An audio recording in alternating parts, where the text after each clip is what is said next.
Liftoff will start in T-minus 10 seconds. 10, 9, 8, 7, 6, 5, 4, 3, 2, 1. We have ignition. It's time! 17 seconds from Game 7 or from championship number 6. Jordan open. Chicago with the lead. Harper got a piece of it. It comes off. The Chicago Bulls have won their 6th NBA championship. Tying run at second, 2 out. Palmero over the head of Jenks. Uribe charges close. Out! And the White Sox have won the World Series. To the far side around the 8-yard line to Hester. Under it and to the middle with the 15 to the 20. Breaks free to the 25 to the 30 to the outside. 40 midfield. 40 30 to the coast. 20 15 Hester 5. Oh! Touchdown!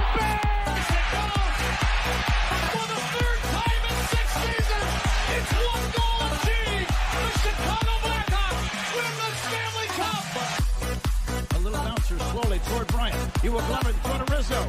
It's in time. And the Chicago Cubs win the World Series.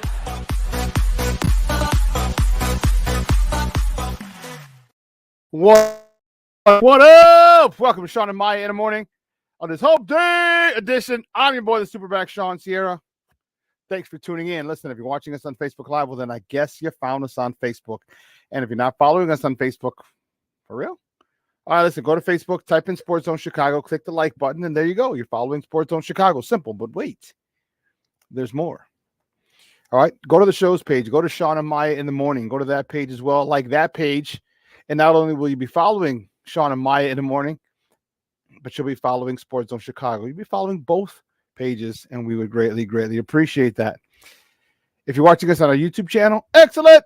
And if you're not subscribed to our YouTube channel, for real, for real. All right, listen, go to YouTube, type in Sports Zone Chicago.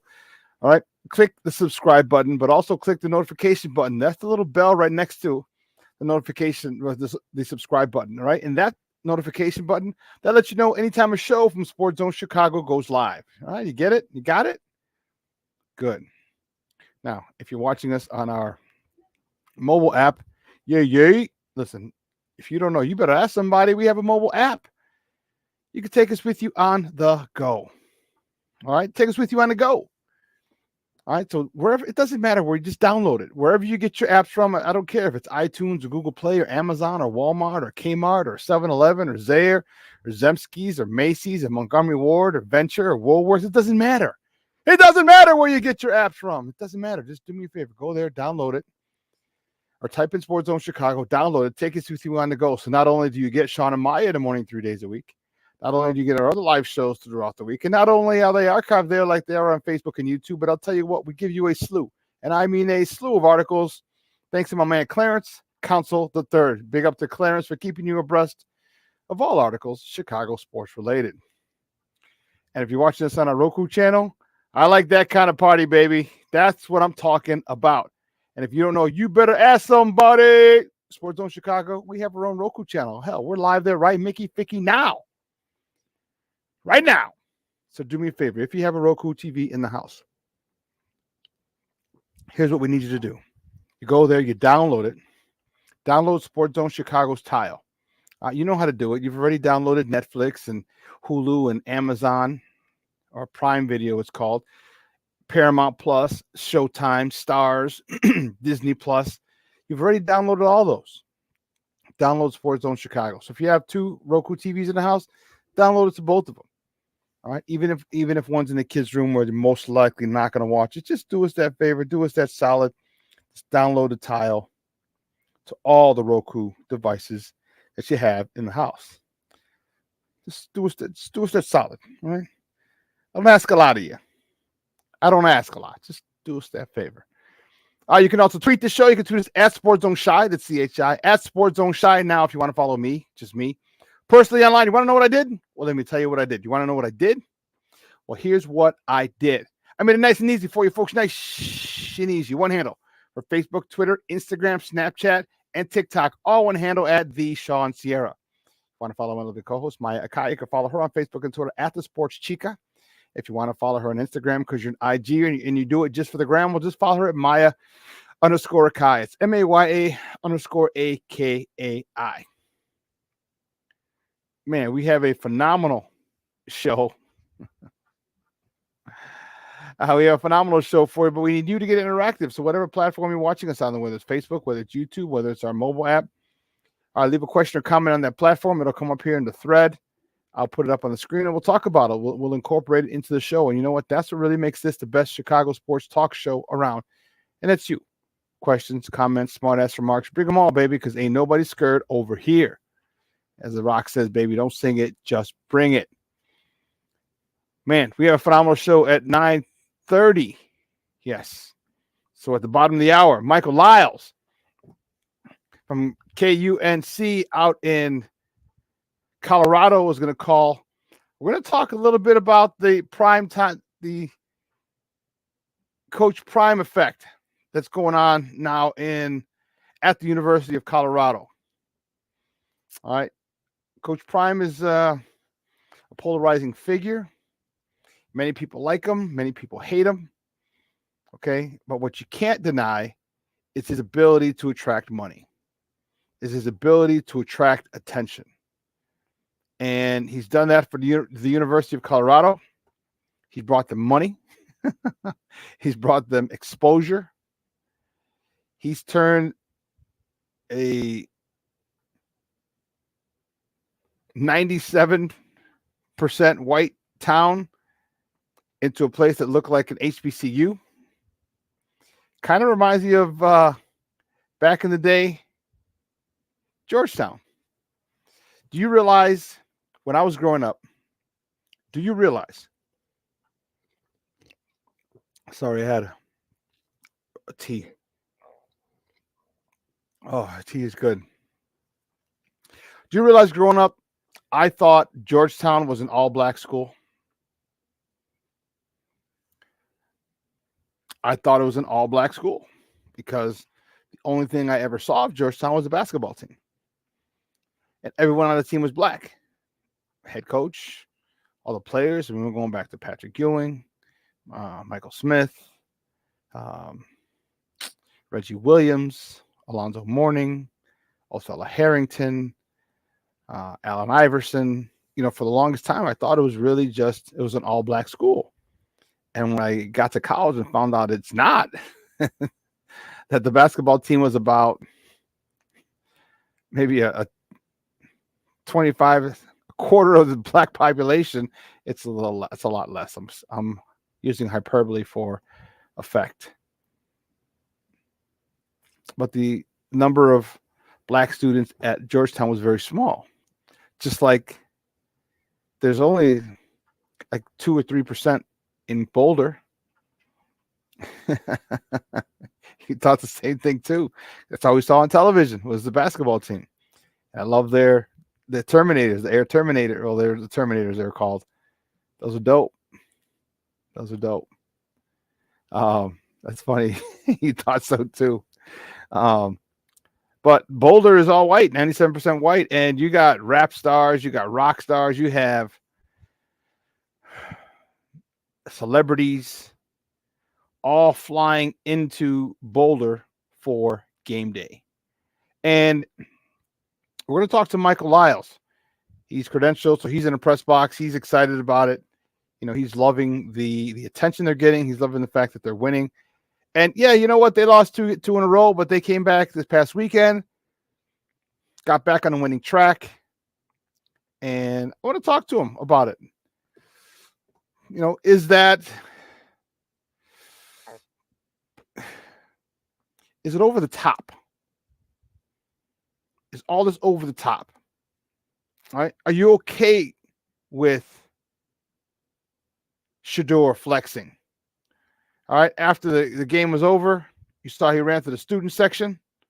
All right. Was flexing. He was flexing with his Rolex, his diamond. Actually, I don't know if it was a Rolex, but it was a diamond crusted watch. He was flexing. He drives a Maybach. Okay. Him and Shador just got a new car, matte black. You might be the only one who knows that, Junior. Mork and Mindy. Mork and Mindy. That's hilarious. And they were in Boulder. If you remember the beginning in the commercial or in the intro, if you remember the intro for Mork and Mindy, they're actually in Colorado Stadium. He's standing on the goalpost. So he's standing up actually on the goalpost, and Mindy's like, get down, trying to tell him to get down.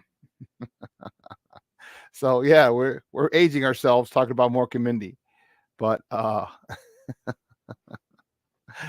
yeah, it's interesting.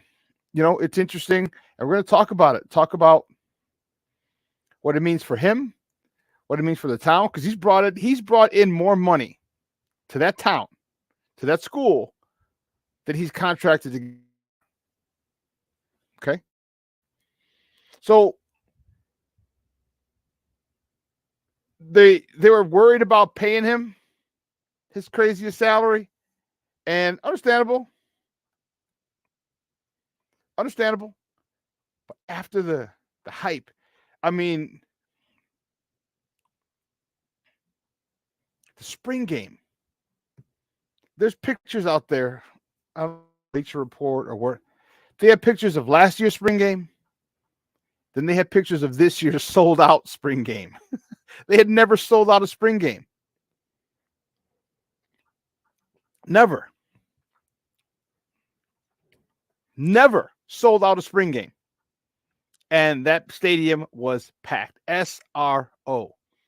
For those of you who don't know what that means, standing room only. Unbelievable.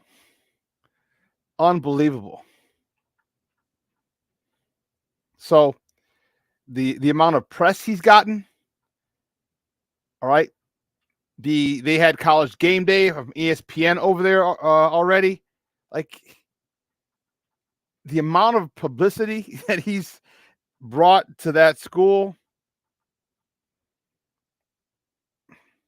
dwarfs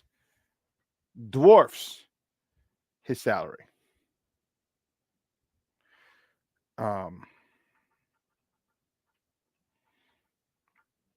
So we're going to talk about that because that's big. I think I'll talk about that a little more before we get on with him, but I want to talk and make sure you get your questions together. Type them in the chat when Michael comes on, because I have a lot of questions as well. I'm looking forward to a lot of your responses, his response, because as I said, this is a situation where a lot of people don't like Prime. He's outspoken, he's bold, he's brash, he's unapologetic, and it's cultural. It's cultural, and it's from the way he was born, he was raised, his upbringing. If you sit down and you listen, there's a reason people do and act the way they act. And most of it is usually rooted in your upbringing, your childhood. Okay? Actually, damn near all of it is rooted in your upbringing and your childhood. And if you know Deion's story, he grew up dirt poor. His mom worked 2 jobs. His mom never saw him play football. His dad never saw him play football. His stepdad never saw him play football. All right, one was a drunk, one was an alcoholic, one was a drug addict. So never got to see him play. And he was good. All right, he played 3 sports: baseball, football, and I think he ran track. I believe those are 3 sports he played at school and high school. And his story is similar to many. He wanted to get his mom out of working. He wanted to get her a house so she doesn't have to work anymore, work 2 jobs. And that's what he did. And the one thing it's like the psychology about it goes crazy. Like he talks about why he is the way he is, and he's Showtime and prime time, and he said he had to clap for himself. So often parents make the treks to their kids' games. They travel. Think about nowadays. All right, parents are able to. Many parents, not all, many parents are able to travel to their kids' games. They're always there, and that wasn't his situation. His mom had to work. Obviously, his dad wasn't there. His stepdad wasn't there because they were drunk or drug addict. One was each, so they were too busy doing their own thing. And let me tell you, there's nothing like having your parents at a game to root you on, to cheer for you. Okay, nothing. Family, parents, family, friend, family. Okay, and he says he had to cheer for himself. So that's kind of a quick look into why he is so boisterous. And then he's a smart person as far as business wise. He realized that cornerbacks or defensive backs weren't making a lot of money in the NFL, because back then it was running backs, it was quarterbacks, still wide receivers, offensive tackles. Okay. They weren't making a lot of money for all the stuff that they were doing. And he wanted to make that money in that position, cornerback, a prime time position, and he did. So he created that alter ego. So we're going to talk to him, and we're going to talk to Michael Lyle, that is, who's out in Denver, and have a conversation, because I'm looking forward to it.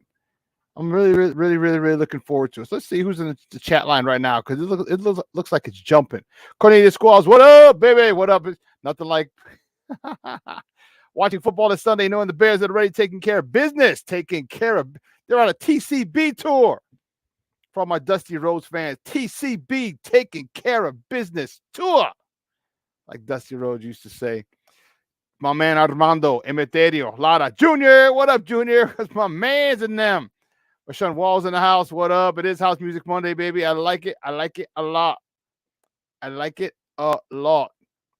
Lavette Lee, she's watching on our Roku channel. Good morning, Ma. Thank you for tuning in. I appreciate it. My man Luis Mejia, he's in the house. Rise and grind, Luis. Hope all the doctor's appointment went well for you last week. Thank you for tuning in, as always. And listen, I don't know a lot about a lot, but I do know more of the usual suspects will chime in as the show goes on. All right?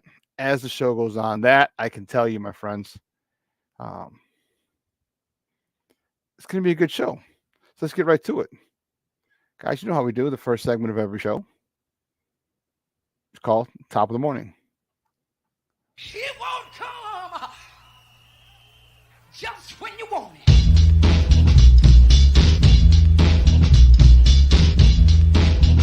Top of the morning to you.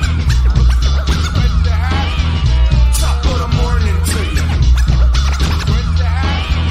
Top of the morning to you. Yeah, the first top of the morning top. Let's see, where are we going to go? Which way do we go? Which way do we go? Which way do we go? All right, we'll do this. The Bulls fall to the Milwaukee Bucks 105-102 yesterday. A lot of the Milwaukee Bucks starters didn't play. It's preseason. All right, it's preseason. So you got to understand, they just got, Dollar Dame just got there. So he's like, yeah, I'm not playing. I'm not playing. No, nor would they have him play. I mean, it doesn't make sense to have him play. You don't want to, and I know injuries are a part of everything. I get it. It can happen at any time, but you're not trying to get your players injured or some freak way in preseason. No. It's not what you're trying to do. Right? So, as you see, Kobe White led the way, 14 points, 6 boards, 6 dimes. Patrick Williams. Now, this is his 4th year now. Like, all right, so he's got to step up. He's got to step up. All right, he had 13 points. Zach LaVine, 9. DeMar DeRozan at 7. Those guys didn't play much. They just kind of get out there to stretch their legs and get, kind of be seen, get pictures taken of them, throughout the game. All that good stuff. But anyway, as I said, they fall to the Milwaukee Bucks, 105-102. The next top of the morning topic, yesterday was the Chicago Marathon. All right, and it was a world record was held. Kelvin Kiptum, it's 23-year-old guy, runner from Kenya, wins the Chicago Marathon. He set a new world record for the majors. All right, there's 6 majors, I want to say 5 or 6 majors. It's like Chicago, New York, Boston, Berlin. Is it Rome? And someone else. My girl Sochi and her husband are 6 medal winners, and so it's really cool. And big shout out to my girl Sochi Mayoga, and her husband Javier Mayoga, who Javier ran yesterday, completed it again. I forgot what they're called, but there's a wall that travels. So anytime there's a major, like I said, in Boston, Chicago, New York, the world majors, the world cities, it travels for all the people who've completed a marathon in all of those cities. So what I thought was really cool was my good friend Sochi was up there, and she found her name on the wall and posted it on Facebook. I thought that was really cool, and that's the wall that travels again all over. But I digress. Kelvin Kiptum sets a new world record of 2 hours and 35 seconds. 2 hours. Did you realize how fast you have to be going for 26.2 miles in 2 hours and 35 seconds? And he smashed the old record set by another Kenyan, one of his countrymen, Eliud Kipchoge. His record was 2 hours, 1 minute, and 9 seconds. All right, so he was a little less than a minute faster. But man, congratulations to Kelvin. That was impressive. And you know what? He had a nice day too. A nice day. It started off cool. That's how you want to run. You don't want to run in hot and humid conditions. No, nice, cool day to start the marathon, to start the day. And congrats to him and all the runners. All right, that's a grind. That's more mental than anything. Don't get me wrong. The physical part is huge, but can you overcome it? And they've made it a spectacle. So one of my guys, Rick Sandoval, big shout out to Rick. He was DJing. My other guy, Caveman, he was DJing in Pilsen as well. They're both DJing in Pilsen. As the runners are running down 18th Street, okay, you got music playing. You got a lot of family and friends. Some people stopped, had a drink. Heffa, the girl, the owner of CrossFit Warehouse where I go, she ran with a weighted vest on her. She's insane. Her son ran as well. A lot of people ran. So congratulations to everyone who finished. I don't care if it was 2 hours. I don't care if it was 5 hours. I don't care if it was 6 hours. All right. The fact that you ran 26.2 miles is extremely, extremely impressive. Next top of the morning topic, the Blackhawks. They travel to Pittsburgh tomorrow to take on the Penguins. Puck drop 7 o'clock. That game is on the 4-letter network. Over the weekend, we had some baseball games. All right.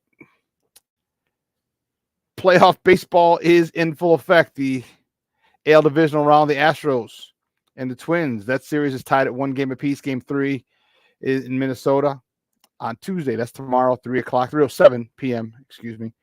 And then the other AL divisional round matchup is the Orioles and Rangers. Texas leads that series 2-0. Game 3 is tomorrow in Texas at 7:03. The National League.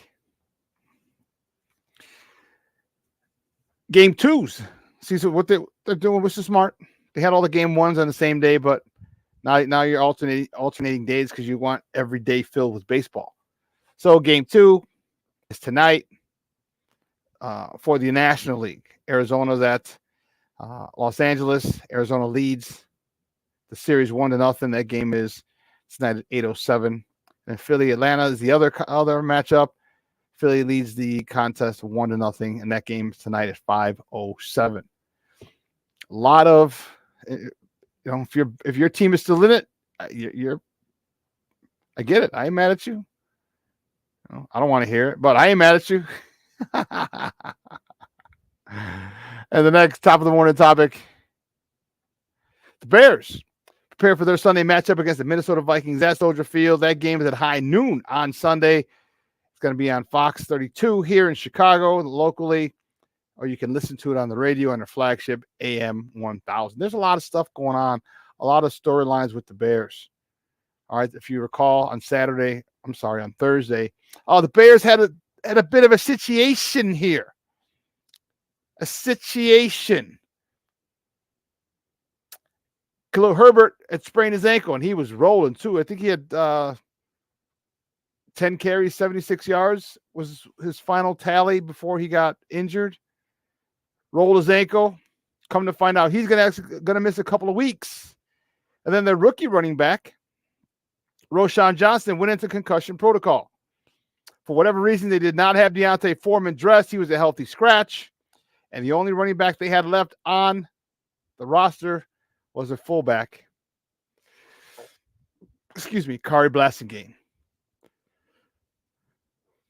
Kari's a good fullback, not a tailback, not a running back. And it hurt them. All right. Khalil Herbert is said to be out a couple of weeks, which could be problematic. However, D'Onta Foreman will most likely be the starter. You actually have to watch what happens to Roschon Johnson in concussion protocol. And then Travis Homer's out as well. He's injured. So the Bears had to re-sign Darrynton Evans. They had to re-sign him. They grabbed him off of, Miami's? I'm not sure. So he grabbed him off of another team's practice squad. I'm sure he'll be dressed and ready to go. So welcome back, Darrynton Evans. All right, good to see you back, because Lord knows we need you. Lord knows we need you. So, but listen, let's take a quick break. On the other side of the break, we're going to welcome Michael Lyle from KUNC out in Colorado and just talk about the prime time factor. Prime time. So don't go anywhere, folks. I'm excited. I'm looking forward to it because I think it's going to be I'd like to hear what he has to say. He's there. He's covering him. He's in the press box. And he'll give us a firsthand account of what it's like out there in Boulder. All right? So listen, don't go anywhere, folks. Keep it locked right here. Shawn and Maya in the morning on Sports Zone Chicago.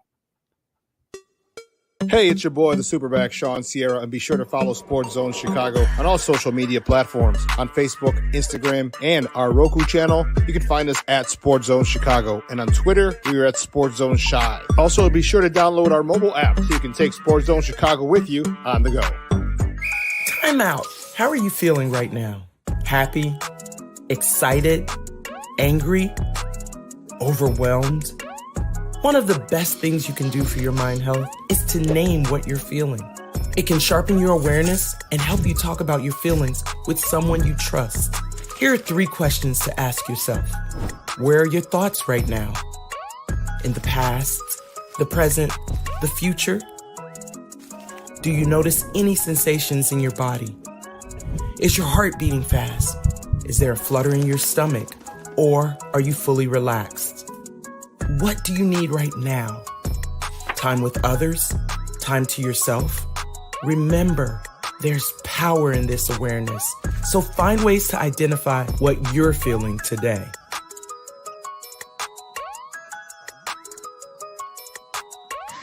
Hi, guys. Hey. Hi, Megan. Hey, Jessica. Megan, you're a tramp. Brian Fitch told me you guys made out. Everybody knows. He said your breath smells like garbage. And he almost puked. He says you're the most desperate girl he knows, besides your mom. How many boyfriends does she have anyway? Lots? Your makeup makes you look like a clown. That zit is huge, zit face. Ugly.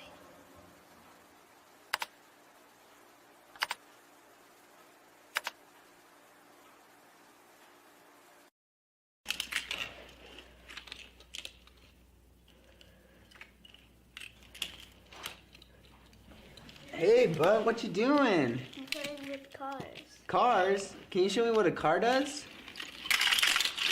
Whoa, whoa, whoa, whoa, whoa. Hold on a second. First of all, this is a school zone. So you need to put down your cell phone, stop texting, and let's get to driving. Now you're coming up to a stop sign, right? You need to slow down and stop before you hit that Y line. I want you to look left, right, left. You don't want to get hit by a car going on your left and to your right to make sure you don't get sideswiped by a guy coming from your right. You're coming, and you see a crosswalk. You better slow your horses down because the #1 rule of driving is always yield to pedestrians. Now stop, pull over, and you are done driving. Gosh, what do they teach you kids in school nowadays?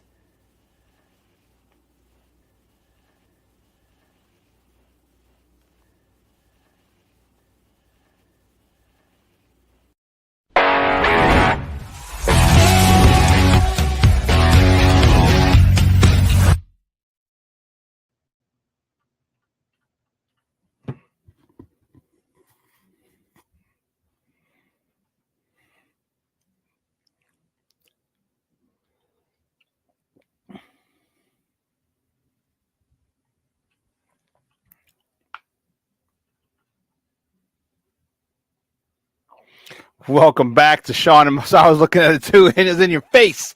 Welcome back to Shawn and Maya in the morning on Sports Zone Chicago. That, my friends, that was Shedeur Sanders' new car.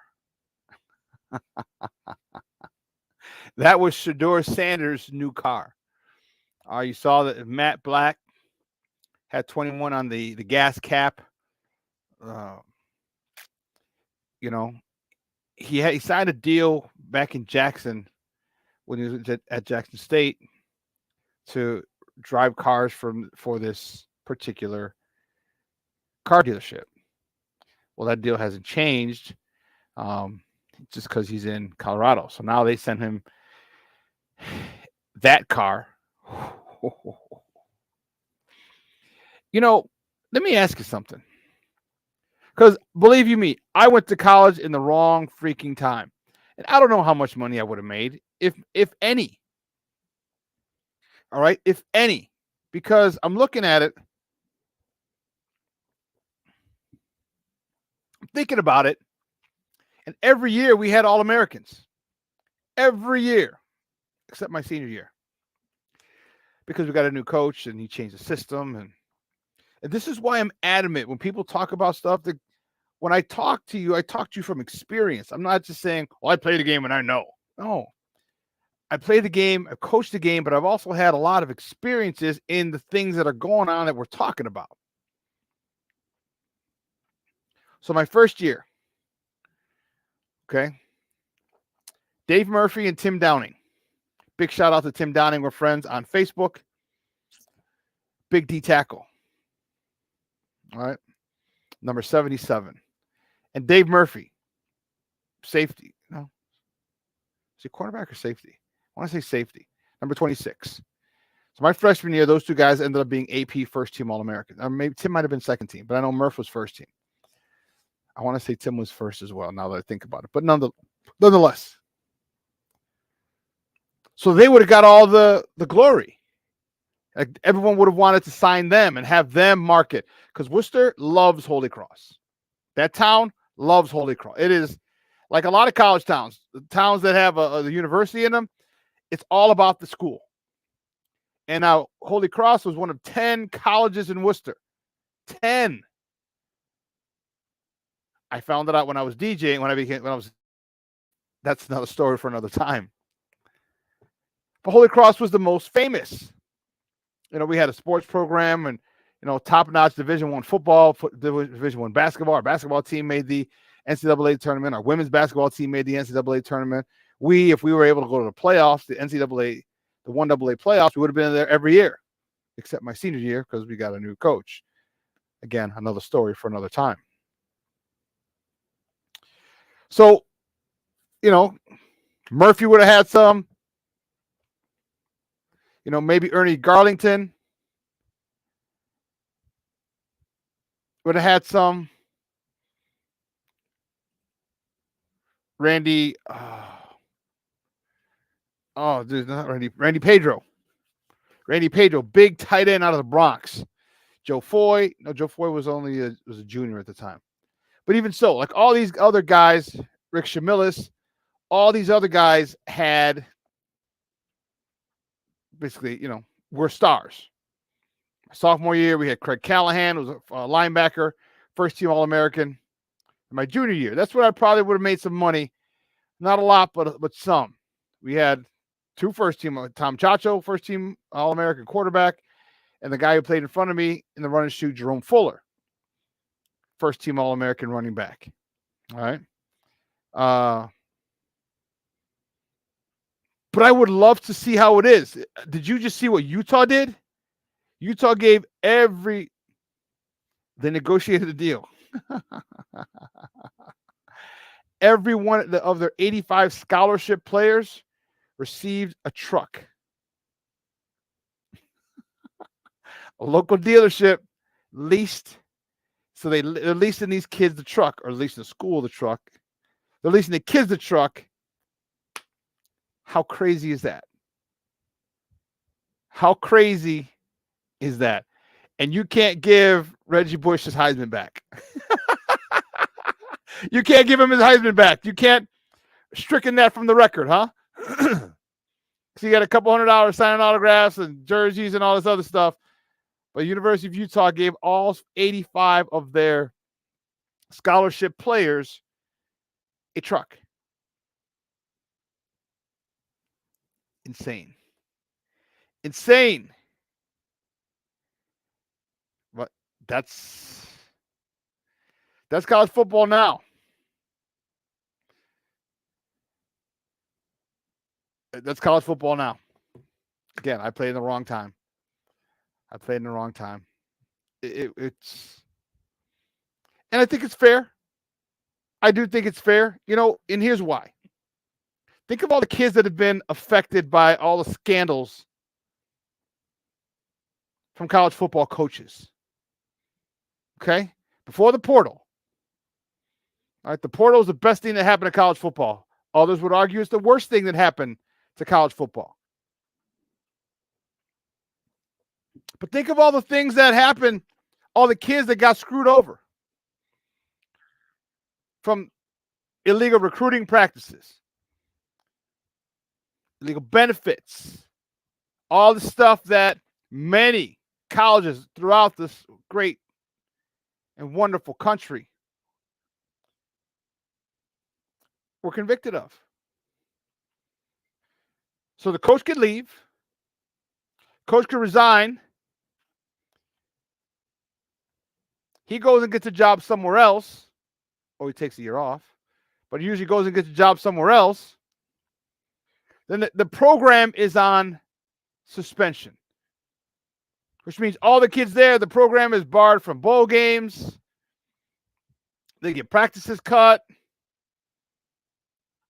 and the kids are stuck there. So you're stuck there and you can't go to a bowl game. But the coaches can leave and sign another multi-million-dollar contract with a different school. Is that fair to the kids? Did the kids partake in this illegal recruiting, illegal activity? Some parts, yeah, maybe. But it's the coach. It's on his watch.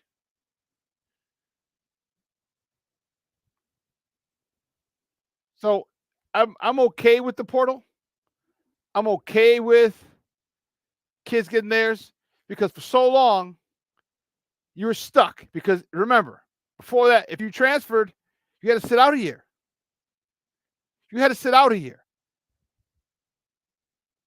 Like how crappy is that? Think about that now. Think about telling a kid, if you want to you want to go from this school to that school, you're going to have to sit out and waste a year. My, how times have changed. My, how times have changed. But listen, let's bring in our first guest. He's a news anchor and a reporter for KUNC out in Greeley, Colorado. And I definitely wanted to talk to him because there's a lot going on. And it seems to have happened in a flash. You can find him on Twitter at Lyle Multimedia. That's Lyle. Guys, let's welcome back to Shawn and Maya. It's been a minute. It's been a long time. We should have left you. Guys, let's bring him in. Michael, Lyle Jr. Michael, good morning, Papa. How are you? Good morning, Shawn. Yeah, man, it's been a while. Good morning. Good to be back in the program with you guys. I appreciate your time, my man. It's a little earlier over there, 8:41 over there. So I appreciate you getting up and brush your teeth, combing your hair, getting all that stuff together, looking good, Papa, looking sharp. Yeah, appreciate it, man. Yeah, it's a nice little early start out here in the Mountain Time Zone, but it's all good.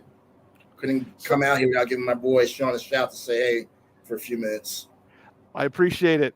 So, man, what is going on over there? I was saying, with Coach Prime being over there, the Prime effect, like you would have sworn it's an HBCU. Like when I was growing up, about you, Lyle, because you're coast, but I'm here in Chicago, and so when I grew up, I thought Georgetown was pretty much an HBCU, because the only thing I ever saw from Georgetown was John Thompson and his boys, and that's the only thing. And I'm like, and I didn't realize, holy cow, like that was like majority of the people of color at Georgetown back in the day. What's Prime doing? How is he getting so many people to come watch him coach when they're only 3-2? They're not a great team. They're a good team. They're an exciting team. They're just not great yet. Let me check that. They're 4-2 now, brother. They won on Saturday. That's right. So they're 2 wins away from bowl eligibility in this first year at the helm out here, which would be pretty phenomenal. And I do think a lot of people out here, myself included, think he will take them to a bowl game this year. Where? We don't know yet, but I think the emphasis is that just get to the bowl game. Talking about a program that won just one game last year, Shawn. And here he comes out here turning the state inside out. He's Deion Sanders. I mean, he's a larger-than-life figure. You know about Deion the athlete, what he did over the years, all the time, all the stuff he did for football, baseball, the personality that he is, and the fact that he's got 2 sons of his that play on the same program, one who's one of the top quarterbacks in the country, although he has some flaws that needs to be worked out, but still, he does have abilities to play at that position. He certainly could be a top pick next year if he comes back for another year of eligibility with Colorado. But Deion has really gotten people watching the games because he has brought that hype out here. When he was hired here last December, it was a big, big gamble that Colorado wanted to take, and it paid off. Because not only are they watching his games, marketing has been a big thing out here. The economy's gotten a big boost. People are buying tickets. In contrast, one game ticket for a Colorado football game costs probably twice as more as a Broncos ticket out here. Go figure that. So the top team. Now, I live in a state where we have all 4 professional teams here. We need a WNBA team here, but that's another story. But all the other teams here are, they're pro teams. But right now, Deion Sanders has stolen their mojo. Because everybody out here is talking about Colorado football every week now. And they're watching his every move. And not only that, he's got everybody coming to the games. Everybody's watching on TV. And he's got celebrities coming out here. The couple weeks ago when they played Colorado State, he had The Rock out here. I saw that. He brought – people are saying he's turning Colorado. Yeah, he's turning Colorado into a little Hollywood now, man, is what they're saying. It's bringing a lot of attention to his team. And, yeah, you're right. They did win only one game last year. They're 4-2 now. Not a great record. But if you look at it right now, that's a 400% increase as to what they had last year, and the season's half over. So, he's brought his style of coaching. Talk to me about it. How big of a Deion fan are you? Remember, he comes over and he says, "Everybody, jump in the portal. Basically, y'all suck. I don't need you here. Bounce." And a lot of people took exception to that. How did you feel when he came and said that? Not those words exactly. Obviously, I paraphrased. I understand. But Shawn and I know that this is a business. College sports is a big business now, man. Now you have the NIL law that's in effect, which means players can start getting paid for their likenesses and their marketing agreements. It's a business now. So even though it's not the NFL, he's treating it like it is a professional league because, let's face it. For all intents and purposes. People are paying good money to come see the team play. Alumni come to school here. They actually have an investment in their program. You also know that athletics are a big part of what make college sports thrive, particularly in certain sports like football or basketball, for example. So you definitely have to have a base here and personnel that's going to attract that attention. If you don't have it, nobody wants to see you play. And that's what Deion was saying. He's not saying they all don't have abilities, but let's face it, you're talking about the program again. The program only won one game last year. How would you want to keep that same roster from last year going into this year for the similar result? No, it's like in the NFL ranks or any type of team, no matter what it is, no matter what level it is. If you have to make changes, you have to make changes. Your team has to get better.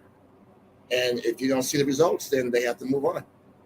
So not all of them left, by the way, Shawn. I mean, a lot of them did leave. Not all of them left. I mean, he did say he was going to try and scare some of them off of those who did decide to stay over. But Deion was not playing around. I mean, he's getting paid a lot of money out here for this job, too. So obviously, they're banking on him to come out here and turn the program inside out. People were thinking maybe he could make a run at the playoffs this year. But if you take baby steps like this year, as I mentioned earlier, he can win 6 or 7 games and get into a bowl game. And then he's going to get more transfers and more recruits next year. They're already blowing his phone off the hook, he said. Oh, I believe it. Oh, yeah. Everybody wants to come out here and play at Colorado now. So you think he's giving himself another year or another 2 more years? You're going to see Colorado up there in the upper echelon with the rest of the Blue Bloods in the sport. And it's only because of his recruiting and because of who he knows in those football circles. Guys, we're joined by Michael Lyle from KUNC out in Colorado talking the Prime Effect. Coach Prime out at Colorado University talking right here on Shawn and Maya in the morning on Sports Zone Chicago. You know, talk to me about the NIL deal. Before when we came out of break, you hadn't gotten an agreement room yet. Here, I'll just show it to you real quick again. This is Shador. I'm sure you saw it because you're out there. Yes. But his new car. Yeah. Oh, yeah. Yep. Matte Black Benzo. That's it. That is sharp, isn't it? What's the number on the side? I think it's $1.25 list price. Yeah, that thing is nice, isn't it? It's dope. There in 21, you'll see the 21 in a second with the light changes. There it is, 21. Yeah. So, are you all right with that? With kids having that? You know, he happens to be Deion's kid, so he's going to have some more perks. Obviously, his dad's a multimillionaire from his days playing, but are you okay with college kids being able to do that and people like Shador and Shiloh? No, this was Shiloh's car, not Shador's. I'm sorry. But anyway, are you okay with the kids having access to that type of luxury in college? They're making a lot of money for Colorado right now, bro. They are selling. Every home game here has sold out. So you figure that if Shiloh and Shador are helping that cause, why not they reap the profits as well? We've been discussing this for years about college sports. It's a big business.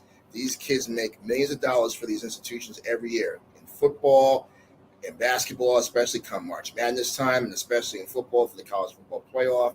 So if they're out here making the millions of dollars for these institutions, and I understand we have old school thoughts about this, we all believe that we should be going to school to learn and get an education and play sports on top of that, but the whole genre has changed now. So if you're able to make money off of this, then why not? And let's face it, again, you should see the prices for tickets out here, man. If you look at the prices for the tickets for one game ticket, you would be saying, yeah, Shiloh and Shador should be reaping those profits because you're not just talking about chump change here either. I mean, what's the ticket cost out there then for a game now? What just average? Let me give you one nugget here. The Nebraska game a few weeks ago, it cost for one, and this was, mind you, on the same weekend for the Broncos home opener. One ticket price, if I remember correctly, the one ticket buy-in, the cheapest I saw on the second tier market sites was $425 for one ticket. Wow. In fact, they're playing Stanford this Friday here in Folsom. Let me tell you right now off the second tier market what the price is for that one game. The cheapest game for that to get in for Stanford this Friday, the cheapest right now, $205. So you tell me, brother, you don't think that Shiloh and Shador should be reaping those profits if they're spending that kind of money for one football ticket? Wow. That's insane. And I mentioned it earlier in my top of the morning segment. To see Alabama. Yeah, believe you me, he's going to try and get Alabama in that schedule. Well, listen, if that ever happens, forget it. You're going to be spending your life savings for a ticket to come out here, depending on where that game is, actually. Yeah, SRO or obstruction will be at least 1,000. It'll be like Super Bowl prices for one ticket. You know it, and I know it. That's just the nature of this business, though, man. Again, it's about supply and demand. It's about consumer interest. You want to see a team that's competing every night. It's like going to sporting events. You pay good money to go see a team play. You expect them to win. That's how Deion's treating this program. It's a business. Yeah, you guys are coming here to get education. That's great. But on top of that, you're going to be playing top-tier football, which means you have the potential to go to the next level, which is the NFL ranks. So if you plan on doing that, then you have to come out here and play like you want to go to that next level. And if you can reap the profits of being an NIL beneficiary, then great. Not many of them are going to get it, but they're already selling these jerseys out here. Like, I think it's Shedeur, Shiloh, and Travis Hunter's jerseys are now up for sale out here as part of the NIL deal. You can buy their jerseys out here. Wow. Actual game-worn jerseys?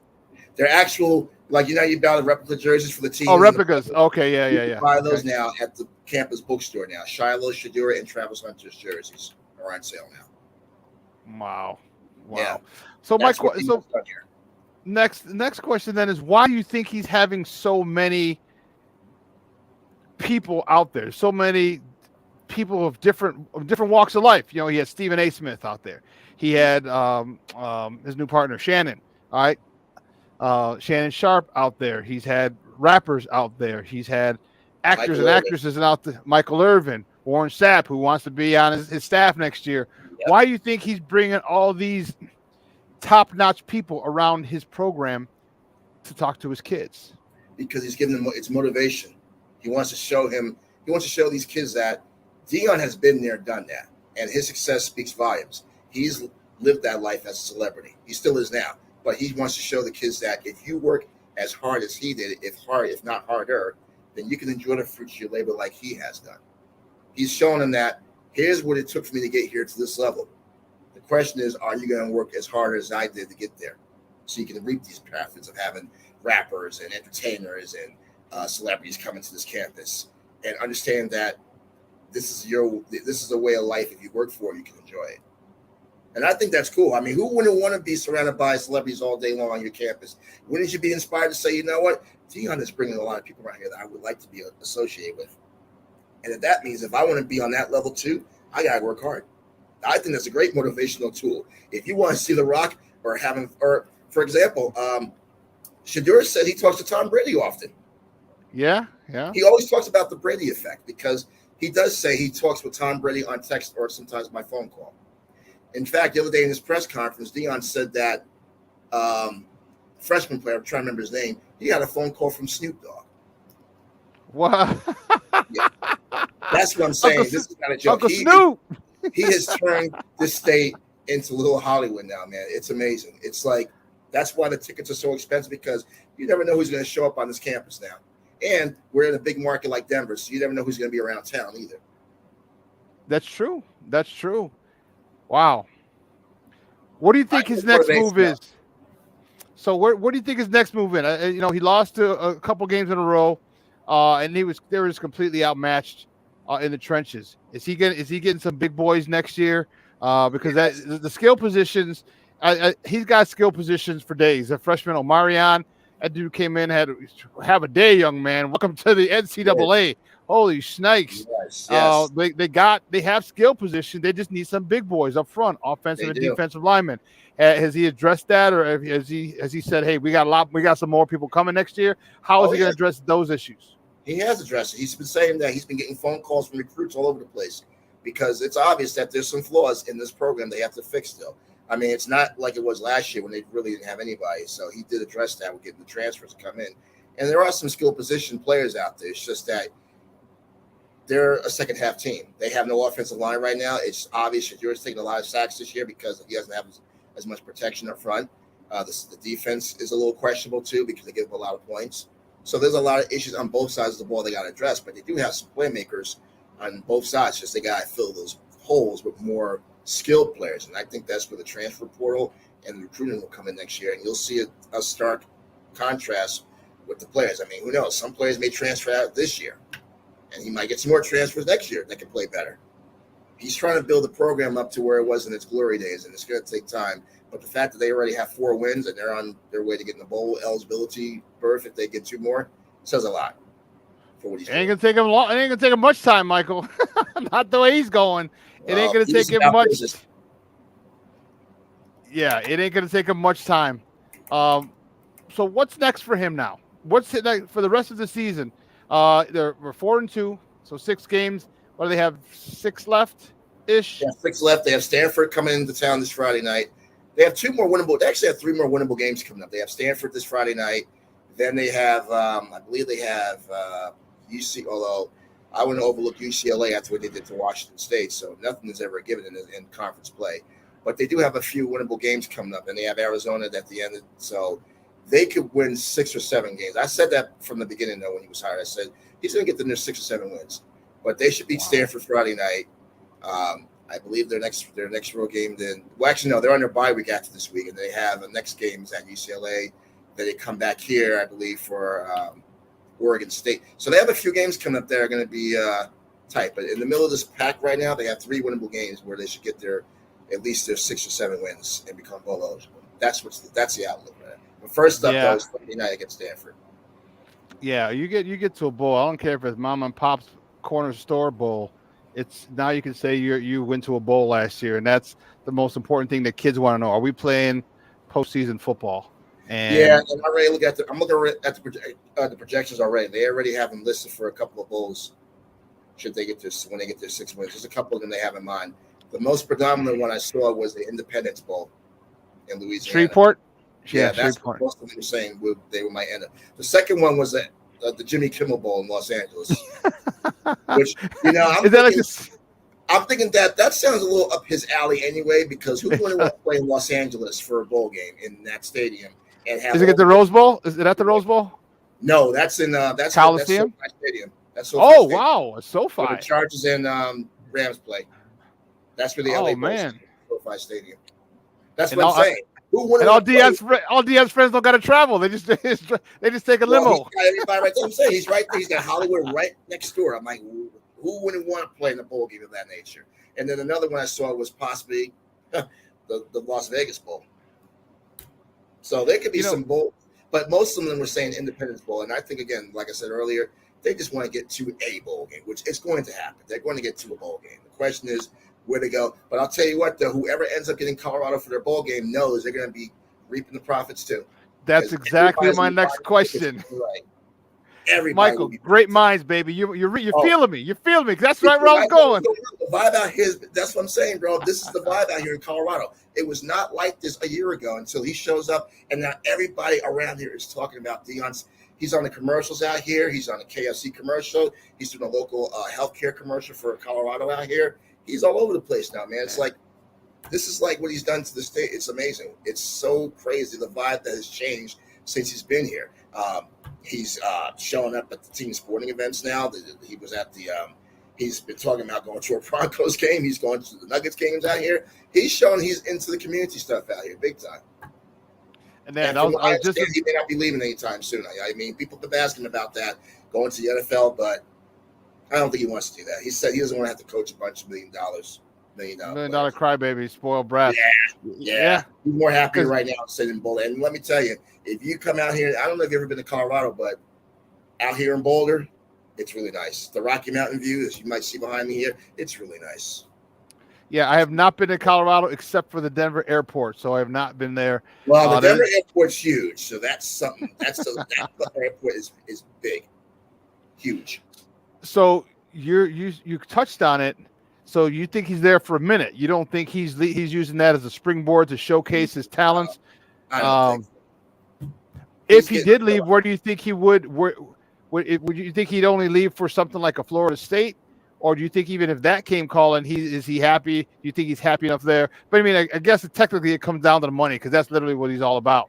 Well, that's just it, Shawn. I mean, he came out here because he was getting paid a lot of money, and there were some talks that it wasn't just Colorado. He was being pursued by 3 other institutions. The problem is they didn't aggressively pursue him like Colorado did. Colorado rolled out the red carpet for him to come out here. They told him, here's what we're giving you. Here's what you want. Here's what we want from you. Here's what we're offering. And not just that, Shawn, he's getting incentives on top of his pay. He gets incentives. You see the breakdown of his contract. Not just, he's got endorsement deals. I mean, let's face it, Deion doesn't need that kind of money. He's got enough money as is. He's just making more money on top of his money, really. But he's getting more money than he was getting at Jackson State. And that's another thing that was also bothering me a little bit about this whole process, is that people were getting on him about him leaving Jackson State and coming here. And my attitude is, well, Put yourself in his position and see what you would be doing if you got that kind of offer for a job. Would you say no? I don't think anybody in their right mind would turn down an offer like that. No, I agree. And I think one of the things that he also said was that I thought was really, really poignant was he said, I don't need the money because I'm straight. He goes, well, my assistants make the money. He goes, you go from 60, 70,000 to 120, $150,000 a year. That's a big jump, or 20,000 or 30,000, whatever they were paying the assistants at Jackson State. He goes, now you're getting six figures here as an assistant. He goes, I'm bringing everybody else up. I'm bringing my people along. And I thought that was very poignant. I thought that was talk about big picture, the seeing the big picture. I thought that was awesome when he said that. Yeah. I mean, that's just it, though. He's getting the money out here, man. I mean, it's a Power 5 school, first and foremost. They're moving to the Big 12 next year, so they're going to make even more money. Because, part of that is all about TV revenue, not just the money, but they get more exposure on the TV contractual agreements, which means more national TV exposure for these kids next year, and then some. And a possibility to go to a bigger bowl game. And I even said this the other day in my conferences with some of my colleagues out here. I said, next year, since they're expanding the playoff, I said, why should they go to the college football playoff next year? I'm putting it out there. Yeah, I'm saying that right now. Hey, he gets some big boys up front. That's not a stretch, dude. That's not a far stretch at all. That's not a far stretch at all, Michael. Expanding to 12 teams next year, I think he's going to be one of those 12 teams.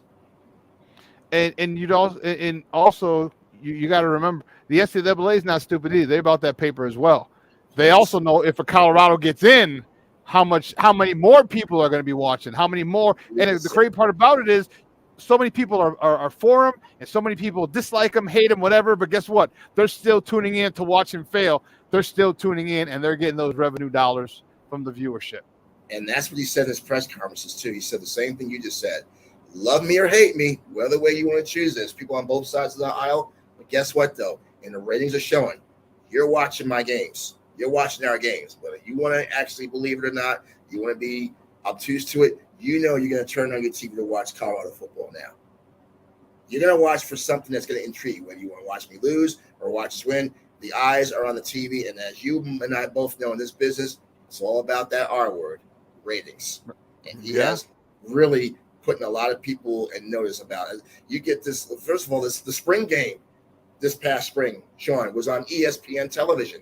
You had Georgia and Alabama. Georgia's the national defending champions. Their games were on the second-tier channels. They put Colorado spring game on national TV on ESPN. What does that tell you? A sold-out spring game, first time in history. Sold out.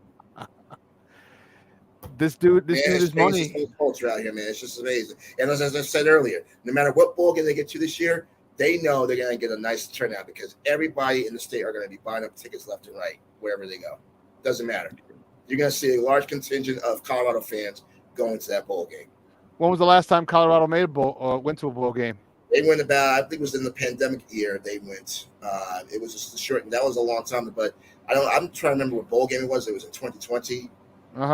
Year bowl, but they have not been on this level of this type of excitement though since then. Though I mean, again, everybody on campus I talk to is just so ecstatic. I mean, he's got the students now going out there and doing. I mean, they're buying his shirts now. They got the whole Coach Prime shirt stuff. All their merchandise. I ain't hard to find. Hotcakes out here. Yeah, I'm wearing one of my pins now. I'm wearing my Colorado. I don't know if you can see it, but there's my football helmet there, my Colorado football helmet right there. So I'm not saying I'm a fan per se. I cover the team, but I'm saying he's got everybody, even the media out here repping. So it's like, how can you not get behind this guy? I saw what he did with his sunglasses when Colorado State's coach made a comment, and then Jay Norvell kind of stirred the pot with that one. That was like, oh boy. Yeah, he wore all his players' sunglasses as a way of clapping back. That was funny. I thought that was good. And then that the sunglass company sold out. They sold out of his sunglasses. They sold out.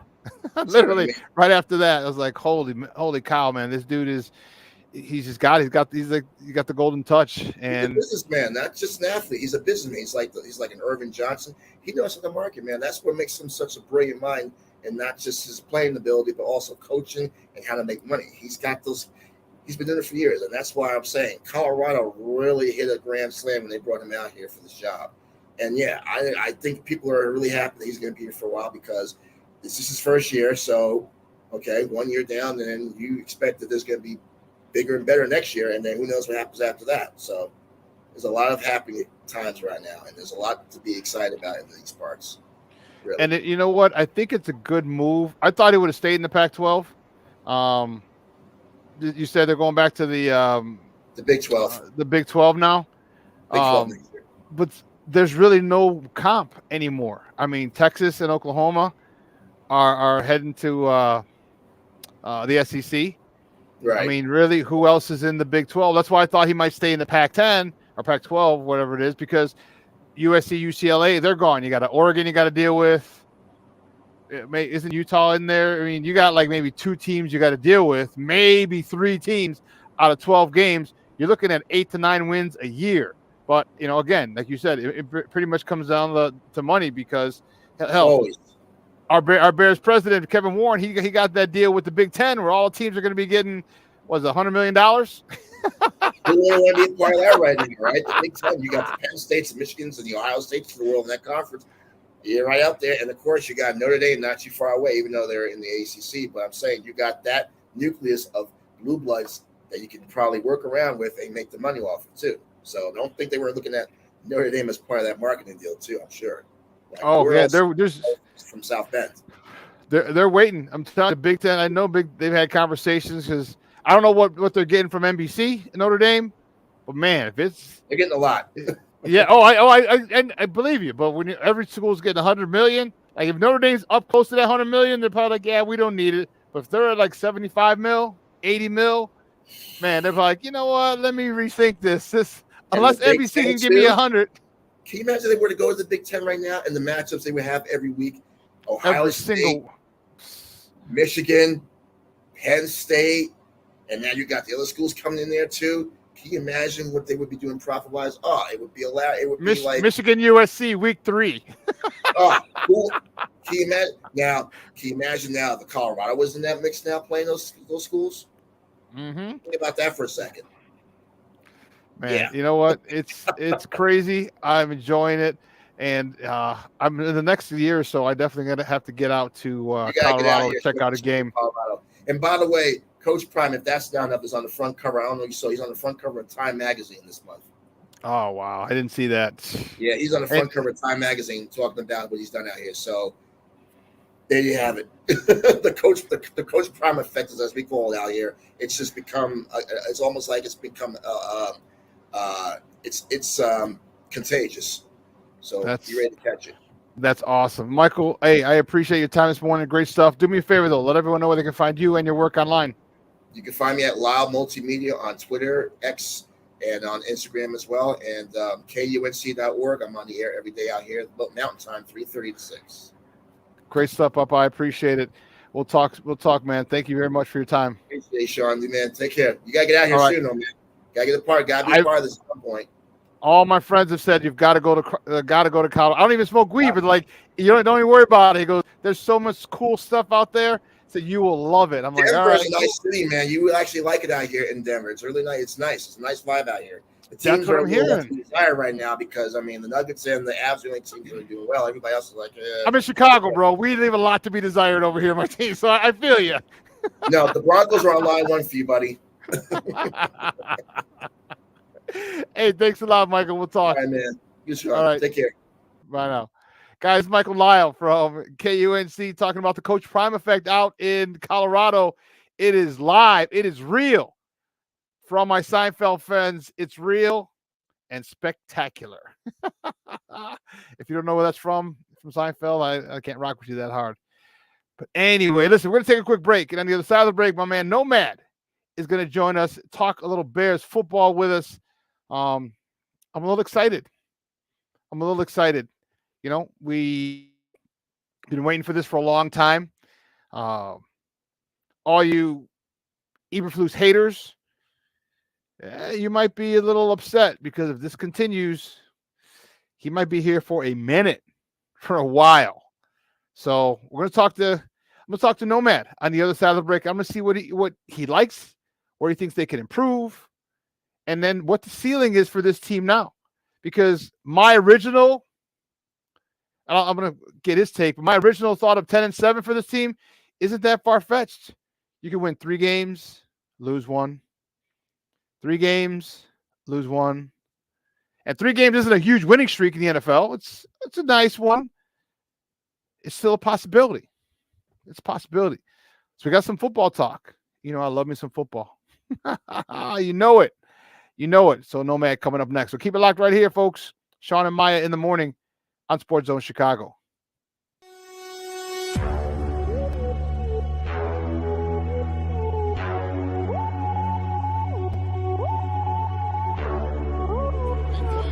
To run for 17. Back he goes. Here comes Chubb. There goes the ball. Touchdown! Jones will walk at the left tackle. Time for Fields. Now he'll accelerate to get the first down. Great tackles, and he's off to the races. Oh, he got a terrific block. For every generation, it has started with the call to serve. Discovering the purpose and the belonging earned with the title. Learning to dig deep and push through adversity together. Defending our nation and its people. It is a life of great worth and reward. But Marines are never really finished serving. Their commitment comes full circle, visible in communities across our country. This is Semper Fidelis, always faithful, always Marine, marking a path for the next generation. So I've come up with the family emergency plan. Great. What is it? It's difficult to talk about, so I'm not telling you. How will we know what to do? You won't. I'm so glad I won't have to remember anything. And me too. Thanks for this, sweetie. Talk to your kids about who to call, where to meet, what to pack. Search Ready Kids at nyc.gov or call 311. This year, my mom got me the perfect bag for back to school. These colorful binders help me stay organized. These headphones are just what I need for studying. These new sneakers are just what I need for the new year. This jacket is a real must-have. My parents got me the skateboard I wanted. It's pretty cool. These scissors really come in handy in art class. These colored pencils, too. These new socks? They can be a real lifesaver.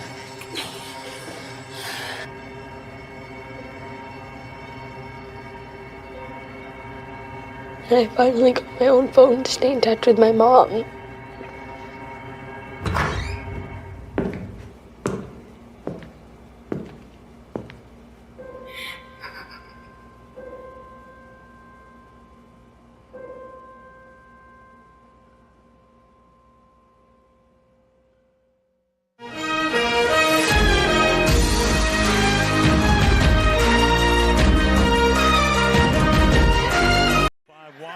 Second and 3. Howell fires. That's caught. It's going to be a first down here. Catch is made. Thomas. Ball comes out. Chicago thinks they have it. Howell, look out. Sack. Big. Look out again. But there is Fields with that great athleticism, reaching up one-handed. Second and 10. So you got Blasingame as the running back. A fullback really by trade. That pass is caught. Moore is able to go down the sideline and turn it into a long game. They're going to rule him out. He goes toward the end zone, but he's going to be... Welcome back to Shawn and Maya in the morning on Sports Zone Chicago. Those courtesy of Prime. And I can't even tell you how fired up I am. Okay, about Thursday. Shut up a lot of people. You know, and what's funny is, you know, the old saying, hey, is going to hate. And I get it. It's cool. And so after the loss to the Broncos, and the game was Justin had a phenomenal game. People were saying, well, it's the Broncos. They lost. And that kind of bugged me a little bit. All right. I'm not going to lie to you. It bugged me a little bit because it seems like people want him to do bad. Why would you want your starting quarterback to do bad? Especially some members of the media that I'm part of now. Okay. And that's bothersome. And I don't know. And then they go, he's got to do it again. Their team sucks. Okay. So then he comes out. And if it wasn't for 2 plays, the one where he stepped out of bounds, it looked like it. And then the one he overshot a couple people. He overshot DJ Moore in the end zone again. DJ Moore would have had 5 touchdowns. He overshot Darnell Mooney a couple times. He averaged 300 the last 2 games, but he would have had over 300 again. And now people say, well, that's the 28th and 29th ranked defense. Look, that's the only teams he played the last 2 weeks. He can't play anybody else. So haters are going to hate. They're going to do it. They're going to say what they want to say to fit their agenda. But everyone's worried about the front 4. All right. And here's what I'm going to talk to. I'm going to bring in my next guest. All right. Everybody talked about the front 4 of Washington. Oh man, it's going to be tough. It's going to be tough. They got, Chase Young. We're trying to get Chase Young. We tried to sign Deron Payne as a free agent in the offseason. All right. Jonathan Allen, Montez Sweat. These guys, they're going to eat him up. They're going to eat him up. Oh man, this offensive line. Well, but they're the 28th ranked defense. It's funny how people backpedal faster or better than Deion Sanders when things don't fit their agenda. My next guest is a good football mind that I want to talk to, and I enjoy talking football with. He's on the Nomad Network. You can find him on Twitter at Nomad Networking. Guys, let's bring him back. Welcome back to Shawn and Maya. My man Nomad. Nomad, what's up, Papa? Good morning. Shawn.com. How you doing, bro? Good morning. I'm good, man. I am good. Thank you for asking. You know what? I had a good weekend. Started off on Friday Eve with our Bears with a big victory, a convincing victory. Let's talk about it. Because at one point I was concerned late in the second half because you know how we're allergic to making adjustments at halftime. I don't think we're allowed to by the NFL. The Bears are not allowed to make adjustments. So I was concerned that they were going to come back. And then all of a sudden, Justin Fields and DJ Moore said, hold my beer, you son of a gun. They ain't coming back. Stayed aggressive. I think that ball was tipped. That last touchdown was tipped, but DJ Moore had it, caught it. The dude went for the pick, missed it. That's all she wrote. Talk to me about how you felt. Did you feel they were coming back? And then talk to me about the aggressive nature that the Bears were. Usually they're going to run the ball. You and I both know they're going to run the ball if all the running backs weren't hurt. Talk to me how they stayed aggressive and really literally put the dagger in them and walked out of FedEx Field with the dub. Well, first, before I answer that, let me say hello to all you guys in the chat. Barlissimo, how are you? Brandon Schutz, Levette Lee, Cornelius Squall, my man. Junior, Patty, how you guys doing? Love to see you guys here. But yeah, I saw someone put it out, and I can't recall exactly who it was, but someone spoke to someone that was in the locker room. I think it was Greg Stroman or somebody. And I guess the conversation in the locker room at halftime was he told the coordinators, he told Hightower, he told Getsy, hey, look, we're gonna do this aggressively. So he basically said, let's keep the foot on the gas, let's get after them, offensively, defensively, we're coming at them. And so when I heard that, or actually when I saw that, I was just like, damn, man. I was like, Flus and Eberflus can come on the show anytime. I've been saying this for the last 2 weeks. Keep your foot on the gas. This is 2023, man. You cannot play a game and be a stick in the mud. You have to be aggressive on both sides of the ball.